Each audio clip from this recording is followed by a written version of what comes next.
So today I'm joined by Jamie Smart. Jamie is the managing director and co-owner of Acorn Builders, which is a family-owned and run building contractors. So welcome, Jamie. Thank you for having me, Simon. No, thanks for coming along. So, Jamie, tell us a little bit more about Acorn Builders. Yeah, so Acorn Builders are a building contractor that specialise in insurance repair services across the southeast of England. Started in 2002 by my late father, Stephen Smart, and now run by myself and my twin brother, Lee. Um, we've been going sort of just over 20 years and just building on sort of what my dad did in terms of, no pun intended, the foundations that he built over the years in building this company up. And yeah, we're covering the southeast of England and anything to do with insurance, repairs on someone's property, whether it's commercial or domestic. We are a contractor that goes and does that. Yeah. Excellent. Well, look, thank you. Thank you for, just sort of explaining that, what you do. So look, you mentioned there, Jamie, that your dad set up the business over 20 years ago. So when did you become involved in the business? I mean, officially, I came involved in the business in 2013. Okay. So I say officially because when you're involved in a family business, even if you don't work in the business, you're somehow involved in it. But yeah, 2013, I was working, I'd finished uni a couple of years before, studying music, would you believe? And then I've been working for TV production companies for a couple of years after that. And my dad dangled a carrot to bring me back to the south coast of England, of Hastings, to try and work with my brother, who'd been part of the firm, and sort of working through the ranks as a apprentice, then tradesman, and going from strength to strength there. And that's, yeah, so that's how I came in just over 10 years ago. Right. Okay. So you're now the joint sort of managing director of the business, where you run it with your brother Lee. So Yep. so tell us a little bit more about what your role is as the managing director of Acorn Builders. So yeah, I would say my role as managing director is, I'm happy to say that my dad passed away 5 years ago. So, and I was ops manager when he passed, and I've learned a lot. I've learned a lot. I was not a director when he passed, and I had to learn quick and make a lot of mistakes. So as my role as managing director, so I try and do the stuff I enjoy the most. So I love client relationships. I enjoy working with the clients, speaking to the people that provide us with the contracts that we are fortunate enough to get, and just maintain and build on those relationships. What I have learnt to do more in the last 18 months is to, rather than try and do everything, we've built a team that I can delegate and trust, and they can be responsible. So I used to do a lot, be heavily involved in doing the finance side. We've now, I'm happy to say, got a great team around us that are working on that side. I used to be heavily involved in the production side, but we've now got surveyors and contracts managers that are dealing with that a lot more. So my role majorly is client relationships and just weekly meetings with each of the teams within the business, to make sure that we're meeting our targets, but also seeing how everyone's getting on. You get the odd firefighting problem that you're always going to get as a business, but I'm pleased to say that that is getting rarer and rarer as I develop and we develop. Yeah. So that stepping into that role, Jamie, of managing director, and thank you for sharing that. Like, yeah, you've learned a lot from that, because that must have been quite a challenge, was it? Just having to step up and go, right, I'm now the co-owner and joint managing director of this business. Yes, it was. And if I could go back to when that all happened, the first 6 months to a year, you're you can go into, I'm happy to go into this, but you're going through a process, you're grieving process. And we lost our father, and we had to carry on with the business. But obviously, this business is just embedded into me and Lee.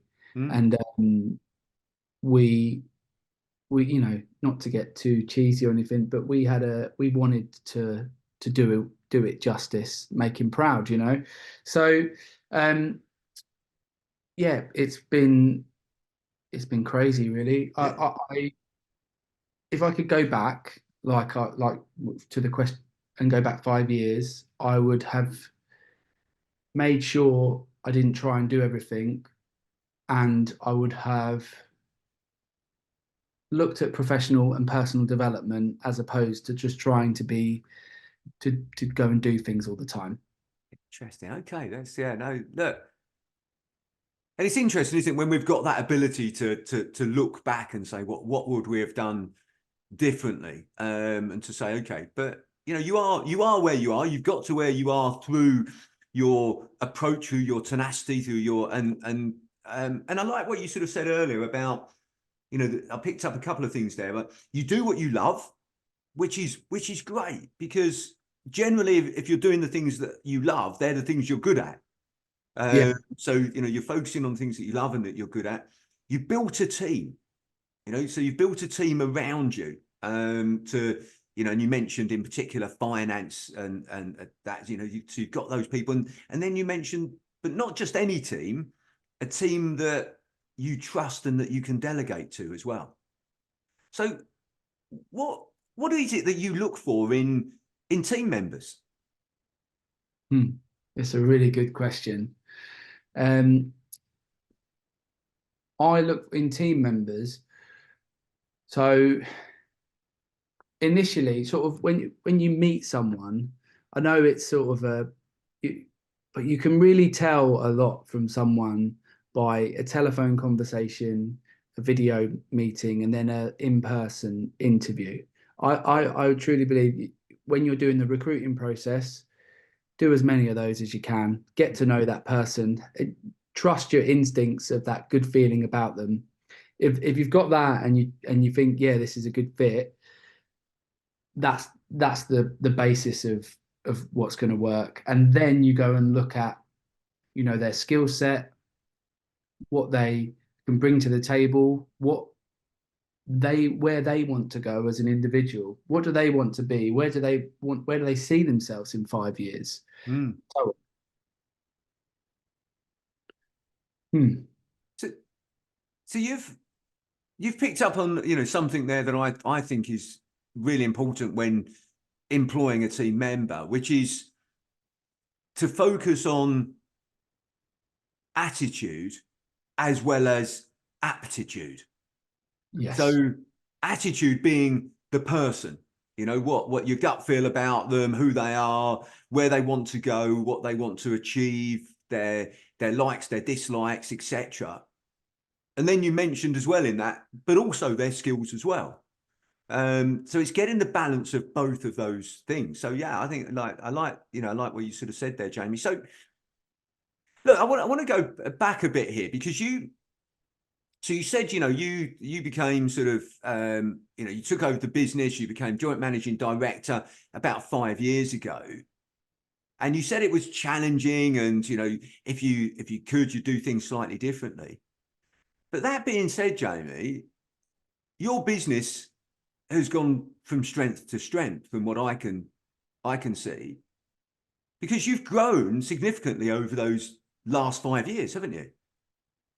Yes, we have. And I think, again, I've learned this, but only in the last sort of 12 to 18 months, and that's I'd love to say that's all on my own thinking, but that's through coaching, reading, and just trying to learn a bit more about yourself.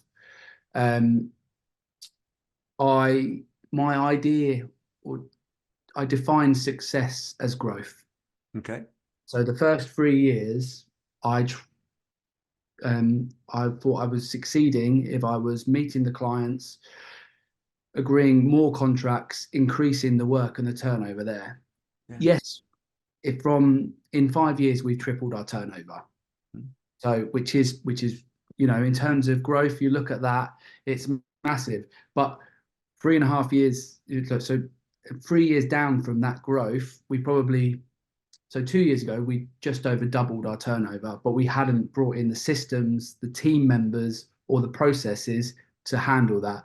We just said more work and we'll handle it with the same team that we had. And basically everyone was overwhelmed. I wasn't happy. My existing team wasn't happy. So we've now looked at how can we deal with the book of work that we've got, but also it's business. Look at the book of work you've got, and is the juice worth the squeeze? And it's easy to take on work. It's hard to turn down work. Yeah. Yeah, no, absolutely. It's yeah, that is a big challenge to say, well, for whatever reason that it may be, to turn down that work. So and again, I find that that's really interesting, because when I work with my clients, I always sort of say, look, actually, don't be so quick to grow. Be hungry for profit, but not necessarily for growth. Get, as you've quite rightly sort of said there, and it's a great bit of advice that you've said, Jamie, is actually, before you grow, put the platform in place to enable you to grow, the systems, the processes, all those type of things, because then when you do grow, it's easier, but you can give the same level of service that you've always given. Generally, hopefully your team remain happy, you remain happy, etc. So be prepared for the growth.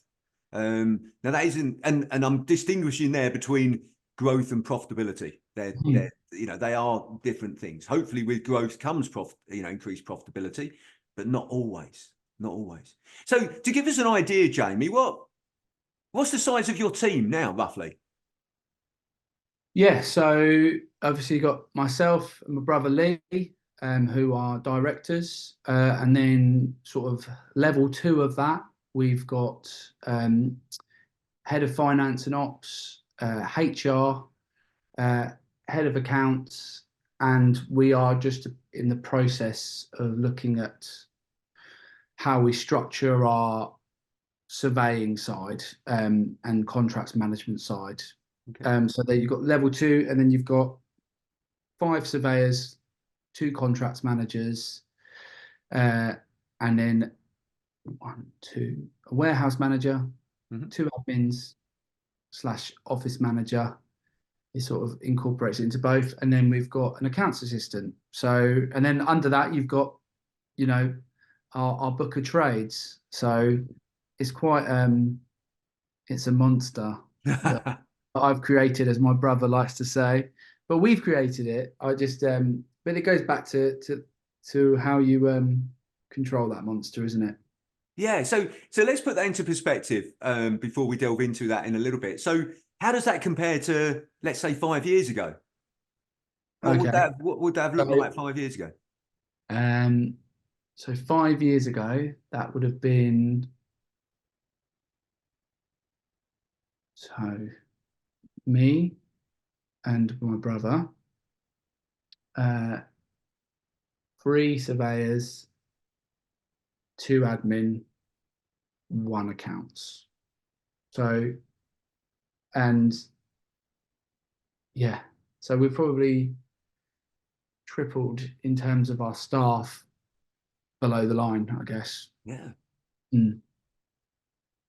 So that's been a real transition, because not only has your business grown from a financial perspective and the amount of work that you now do, but your team as well. And I guess that's where you've had to change as because you said previously 5 years ago you were trying to do everything, but actually now it's about delegation, teamwork, leadership, those things that you mentioned earlier when I said sort of what's your main role as a managing director. So that's really, it sounds as though that's really changed over the years from doing to leadership. Exactly. Yeah. Okay. And what does the future hold for Acorn Builders? What's the plans? Steady growth, not as aggressive as what we've seen in the last couple of years. Don't hold me to that, Simon, but that's the plan. And just solidifying our place in the insurance market as one of the go-to building contractors in the southeast of England.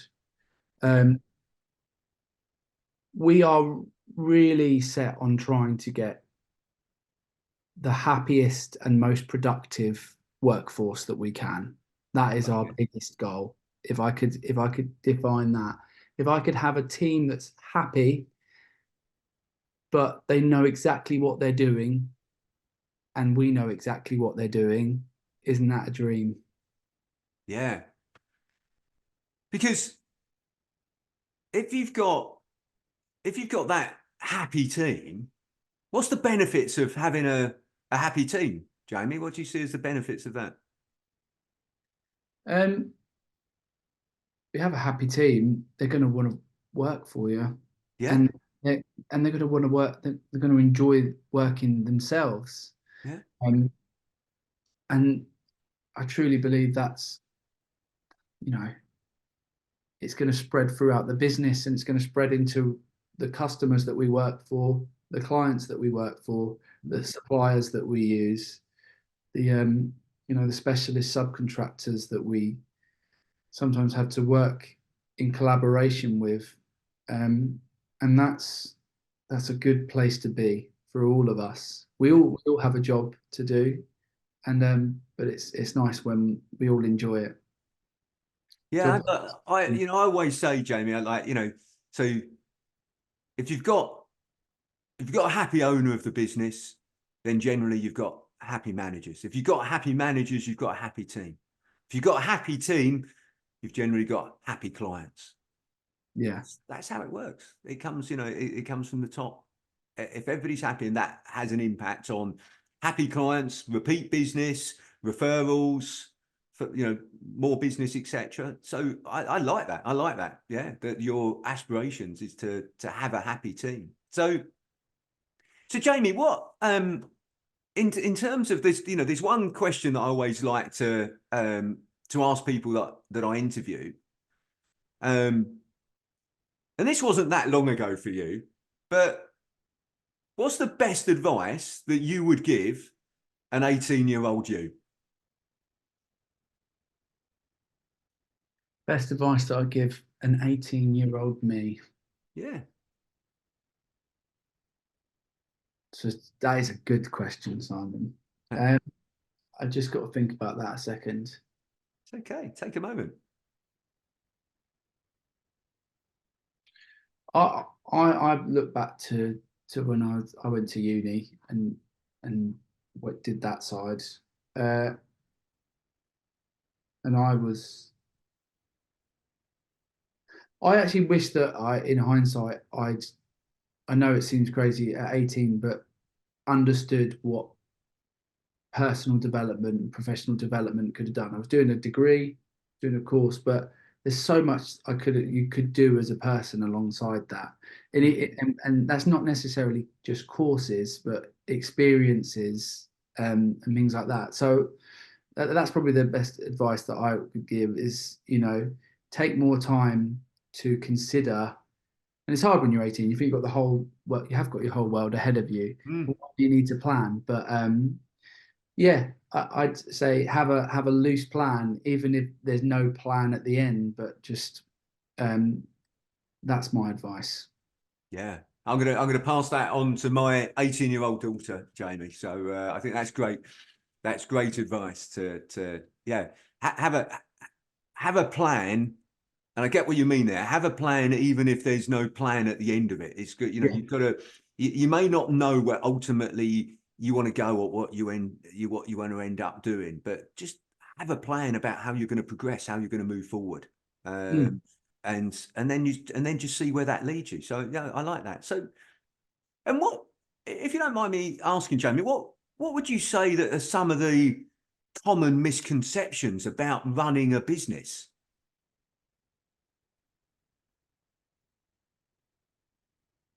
Common misconceptions about running a business. Um, I think that business owners, everyone thinks that to run a business is really, really stressful. And it can be really, really stressful, but it can be really, really fun.